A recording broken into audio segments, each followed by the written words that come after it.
first hearing on two controversial gun bills drew a big crowd at the state capitol today. Open carry activists gathered in support of a bill to allow gun owners with permits to openly carry holstered handguns. A separate bill will allow concealed handguns to be carried on college campuses.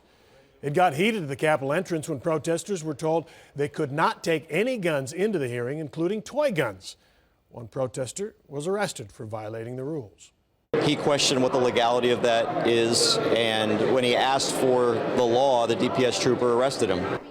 State troopers say they simply did not have the resources to keep track of everyone and every gun inside the Capitol during today's hearing. Doesn't sound like a real definition of what the law is exactly. Rudy Koski, you might know that. He's live in Austin with a closer look also at the actual proceedings today. Rudy. Hi, Steve. Things kind of calmed down a little bit after that initial confrontation. There were some folks that were ready for a fight, and then things certainly did get into focusing on the testimony today.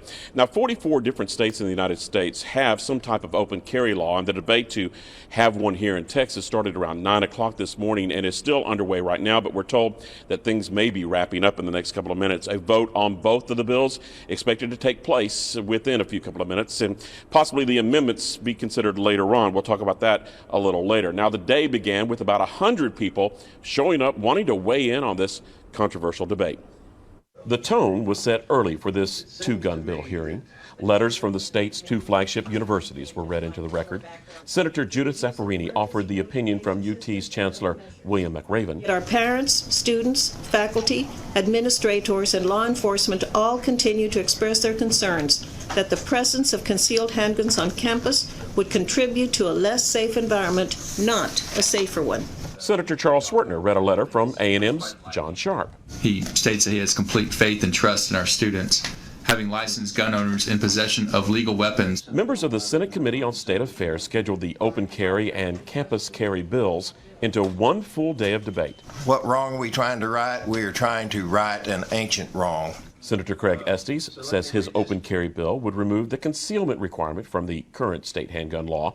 That would allow sidearms to be displayed in public while in a holster. Supporters argue it's their constitutional right, and it's simply more comfortable. Somebody's got to stop the killing. Somebody with a gun has to be on scene as quickly as possible and stop the killing.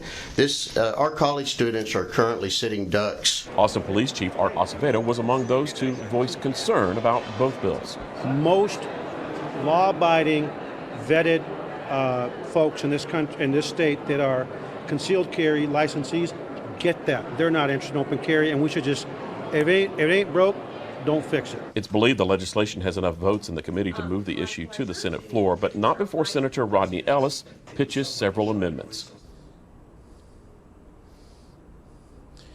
And Ellis has about 12 amendments that he wants to consider, but now we're hearing that those amendments may not be brought up during this hearing, but will be brought up on the Senate floor, and a vote on to move these both measures to the Senate taking place momentarily, at least within the next 15 minutes.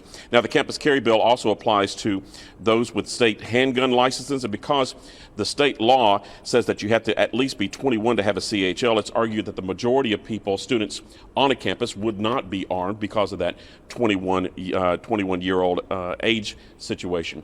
The head of the group called Open Carry Tarrant County told lawmakers if any of them voted against the measure, any one of them, he would walk all across the state of Texas until his feet bled to make sure that they are not reelected.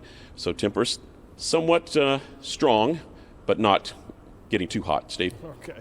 Started out hot, but cooled down. All right, Rudy Koski in Austin, thank you very much.